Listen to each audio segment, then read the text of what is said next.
This episode is for the dreamers and the doers. It's for the woman who has a desire to work to make her dream come true.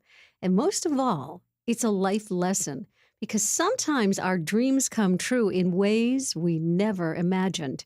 In the spotlight, singer, songwriter, CEO, and founder of Platinum Circle Media in Nashville, Tennessee, Jacy Valeras. Welcome to the show. Thank you so much. How are you? I'm wonderful. How are you? Straight from Nashville, looking so good today. Oh, gosh. Yes, straight from the red-eye flight. So let's tell your story. You grew up in Chelmsford, Massachusetts. Did you always know you wanted to be a singer? I did. When I was 5 years old, my parents took me to my very first concert, which was at the Orpheum Theater in Boston, to see Sharon Lois and Bram. They were children's entertainers that were on Nickelodeon, and I was in love with them. I had to see them, so they took me to see them, and they walked out on stage. I saw them, and it was like this magic in me. You know, it was instant. I was just consumed by how amazing they were, and I knew that's what I wanted to do for the rest of my life. So from that moment on, that was it. 5 years old. Tell me about the first time you ever sang in front of someone. What was the song? Do you remember the moment? You know, I don't remember the song, but the first time I ever sang in public was actually at my kindergarten graduation. And I walked up to my teacher before it and I said, you know, I would love to do a solo. And I was a really shy kid. I mean, I'm still kind of more on the introverted side. So for me to do that when I look back, it's unbelievable that I even had the courage to do that. But it just shows how much, you know, it was something that I really loved and always wanted to do. You know, we all need someone who believes in us. And when we're a dreamer and we say, I'm going to be a movie star, I'm going to be a singer, I'm going to be an astronaut, whatever.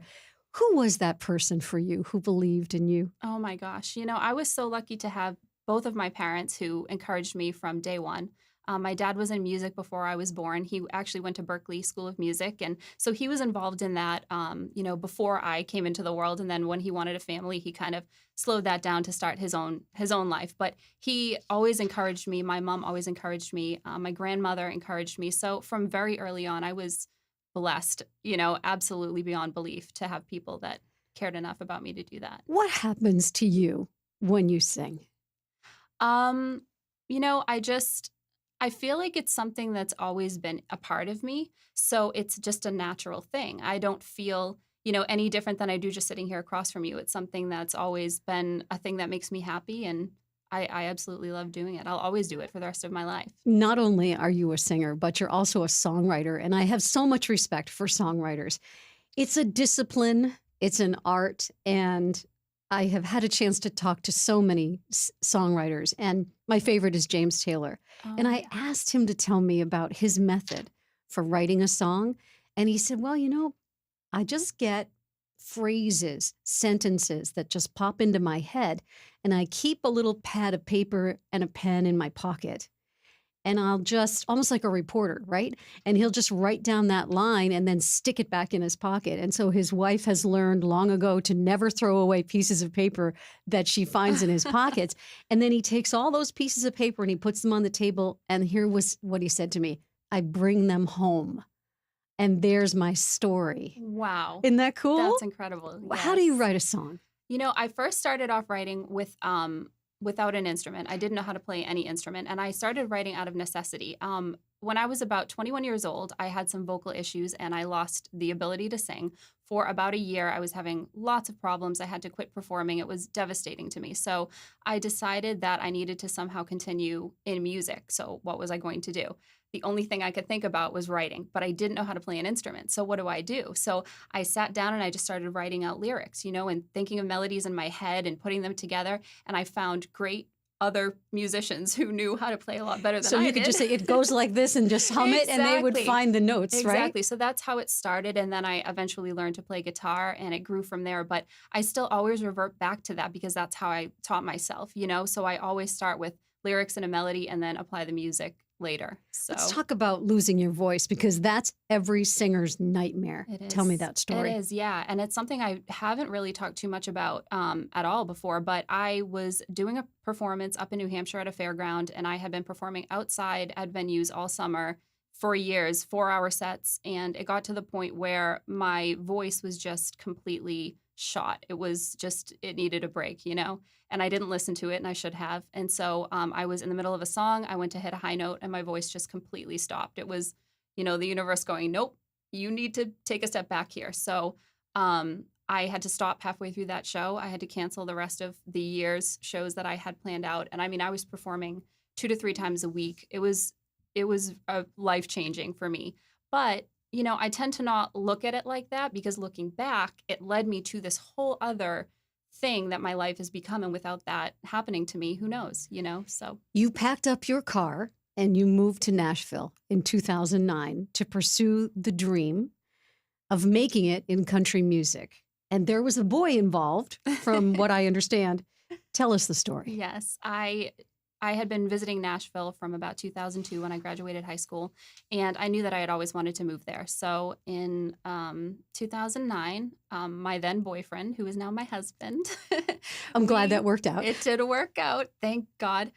We decided that we wanted a change, and he is in music as well. He's a guitarist, and he also is a guitar educator as well. So we moved down to Nashville. We loaded up all of our furniture into a U-Haul truck, and we hit the road. And I'm telling you, it was like a Lifetime movie. I was looking out the window, crying, waving at my parents, and I think I cried for probably the first 2 hours of the drive, because as excited as I was to start that new adventure, I mean, that's a scary thing. You know, I think I was 25 years old or something. And, you know, that's terrifying. You But know, someone very wise told me once, we only learn when we're brave, when we're courageous. If you absolutely. keep doing the same thing over and over again, you're not going to move to the next spot, are you? No, you're not. And I'm a firm believer in, if, you know, if there's something to try and you feel in your heart that you need to try it, just try it. Because I would rather have done that and failed and knew that I had done it than to have always wondered. Woulda, shoulda, So, coulda, right? yeah, and I remember right before we pulled out of the driveway, I looked at my dad, and I was crying, and I said, "Dad, am I doing the right thing?" You know, and he reminds me of that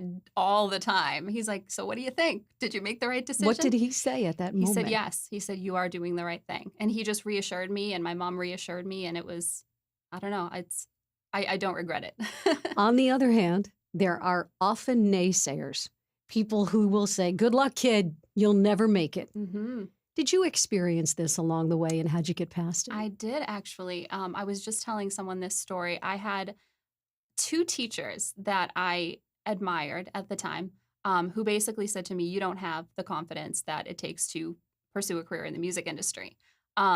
And like I said, I have always been kind of shy, kind of introverted. You know, I'm not an outgoing person. I've always been very focused on one thing, and that's my music career. So to have people say to me, "This isn't going to be good for you," it has actually had a reverse effect, and it tends to fuel me, and it tends to excite me even more. Not because I That's want to like go a vitamin. it is, and it's not because I want to go and prove anybody wrong or anything like that. It's more of an internal thing. Whereas if someone says I can't do something, it's that much more of a ambition inside me to go, "Oh, really?"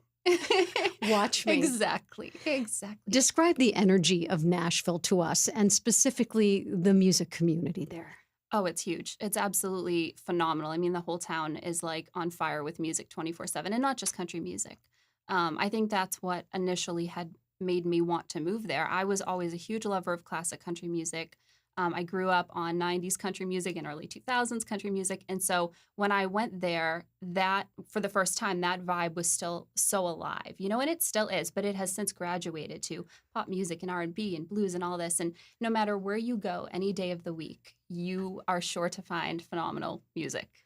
Somewhere along the way, you adjusted your compass and you started doing social media for singers that you had met. Tell me how this happened. I did. So when I first moved to Nashville and I was writing and singing and doing all that, I was writing with a lot of songwriters who were a little bit older than me, at a higher generation. And so they Maybe a weren't. little more wisdom, a little more Yes, experience, right? absolutely, yeah. And people that actually I could learn a lot from. And then I started realizing that they did not have the knowledge of, you know, website design and social media and all that kind of stuff. So I just started helping friends. And I had one friend in particular who said to me, you know, I'm really desperate here. You've got to help me. You know more than I do. So I started doing that, and little by little, artists started kind of recognizing that I had this talent. It wasn't something I ever set out to do. And I just all of a sudden one day woke up and I had just a boatload of artists that I was working for. And I said, I need to start a company. So Wow, I that's a did. great story. And these are famous people. So They go ahead and are. brag some of Oh these gosh. clients that you have. You told me Oh my Pam goodness. Tillis. Yes, I started off working with Lori Morgan and Pam Tillis. They were probably the first two bigger artists that I started working with. And I was the project manager for their duo. They had put out an album together, and I was working on that, doing graphic design, social media, marketing, all that kind of stuff. And then from there, I went on to work with a record label, and we put out Bobby Bear's last record. He's a country music Hall of Famer. Right now, I'm working with Ricky Skaggs, who is Of a course. 15-time Grammy Award winner, and Colin Ray, who is a phenomenal artist. And yeah, I mean, it's pretty awesome. It really is. You Every look day so I'm happy when you talk about oh it. gosh, I love it. It's when you get to do what you love and you get to work with people who inspire you. I mean, what more is there, really, 10 years have passed since you went to Nashville, and now you are completely immersed in this company, Platinum Circle Media. hmm So tell me what you do for your clients. What do you offer? We offer all kinds of digital marketing services. So if you are looking for social media management, or if you, need some graphic design pieces to promote a tour, or really anything, if you're promoting a single or an album or anything like that, we then take all of your great things and we put them online. So, whatever we can do to help market that and get it out to the fans. And I actually started the company because a lot of the artists that were asking me to help them were also very young, and they were artists who really couldn't afford to hire, a huge company in Nashville to do it, but they wanted to be of the level of their peers. And I was in that position when I first started out. So to be able to offer a service that I desperately needed when I was young, that was something that kind of really helped me develop my company and build on that. So It became your mission. it did, yeah. And my sister once sent me a quote, and it said, "Be who you needed when you were younger." And I think about that quote every single day, because it's so strange to arrive at the place where you are the person that you actually needed when you were younger, right? And so having the ability to kind of nurture these younger artists and help them and create these pieces that actually do put them in line with a Ricky Skaggs or a Colin Ray, it's the same service I offer someone who's 15 and just starting out that I do for them. Yeah, it's on a different level, but you're being presented in the same polished and classy way. And so that's something I really am strong about, feeling wise. You have also launched a YouTube page where you give advice to young artists. And I was taking a look at some of your tutorials. You talk about live shows as the number one way to make money. Uh-huh. Put on a show yourself, do the download cards, sell more online. Talk to some of the young singers who might be listening to us today. Oh, What's your well, advice? my advice is to watch my channel because hopefully it will help you. No, it goes along with what I was saying. When I was younger, I didn't really have anyone who knew more about the music business than I do or did at the time. And I still don't really have that person. I don't, it's hard to find somebody who you can just kind of turn to and lean on for advice and to build you up and to encourage you. So, if I had a person like myself, who knows what would have been possible for me, even, more than I could have dreamed maybe. So to be able to kind of help an artist with information and knowledge, I think knowledge in the music industry is the number one thing that's going to put you a step ahead of your peers. So having the knowledge of things like how to have a well-written biography, or how to pitch yourself for a show, or just about publishing rights, so you're not, in a position where you lose money. Anything that can just kind of help you. I've tried to create this channel to do that. Tell us how to find the channel again. It's youtube.com/Jacy Dawn Valeras. All right. Being a successful entrepreneur requires what? Fill in the blank. Oh my gosh. 100% belief in yourself. You have said that when you were trying to make your way as a singer, you had no roadmap, you had no mentors in the music business, that you are a mentor now. What has this meant to you? I think that's a very good question. I think being able to give back to younger artists, I see myself a lot in so many of them. And I think about that, that little girl who went to the Sharon Lois and Bram concert at 5 years old. And it's so true. But I think about these young artists and how valuable it is to have somebody say, I believe in you, or encourage them and support them. Because a lot of them don't have that from parents or whatever. And so, Or they've got the naysayers saying, oh, come on, that's not going to happen. And there will always be those people. No matter what, in your career, there's always going to be people going, nope, you can't do this, But if I can help one person, when I do my YouTube videos, I pretend that I'm just talking to one individual. I'm not sitting there pretending I'm talking to a million people, because really I only believe one person is probably watching. But I try to talk to it, the camera, as if it were one person, and try to give that advice. And so just being able to connect with another young artist on that level is really, it's wonderful. It's probably the most important thing that I think that I do, and the thing that brings me the most joy. So, you're on the right track, because that's an old radio trick. So I'll tell you that to be successful on the radio, I remember my boss telling me years ago, I want you to think about reaching through the radio and touching somebody on the shoulder. Really? One person. Not the 60,000 people who were listening at a time, which was a little more relaxing for me, because I was so scared. I know. Right? Oh, gosh, I get scared too. And it helps me to just pretend it's just me and this one little person. There you go. So. What is the moral of this story for you? What has been the lesson, and can you pass that along to listeners who are listening around the world to the show? The lesson. I think the lesson is that, if you have something that you want to do with your life, there really isn't anyone stopping you, no matter how many people are telling you maybe it's not a good idea. Like I said, I had a middle school teacher and a high school teacher flat out say to me, you should not do this. You should not be in music. And I was making a living in music at the time. So I started making Even in high school, you were making a living. At around 13, 14, I started making money singing. I was singing at funerals. No wonder I was a weird girl. I would leave class in the middle of the day in my black velvet dress, go sing at a funeral, and I would come back with money in my pocket. But still, I got to get a picture of that. Do we have any? Do your parents have any pictures? I do. Okay, we're going to definitely post a picture of that. But even after all that, I was, leaving school, and I was making a living doing it. And I still had people telling me this isn't for you. So, you know what? Just do what is in your heart. And I truly am 100% a believer that you can really become whatever it is you want to become. You've had plenty of obstacles in your path. How did you get around them?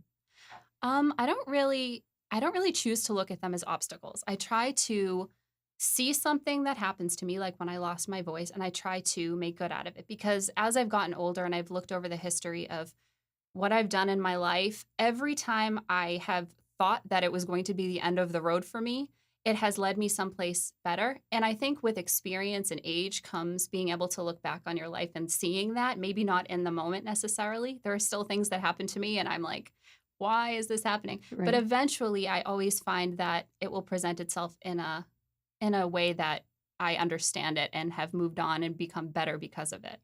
I found a quote about dreamers and doers. It goes like this: remember, it isn't the dreamers who have good lives. It's actually the doers. Remember also, there are 3 P's to remember for success: passion, planning, and perseverance. This is a person named Homer Hickam. What do you think about that quote? Wow, I love that.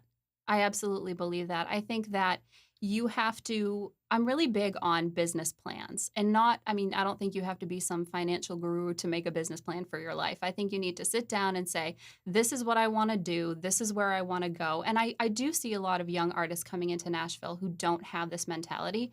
And to be completely honest, those are the ones I also see going home a couple years later, because they don't have a vision. They just think they want a career in music. They want to be famous. They want to do this thing and have it instantly.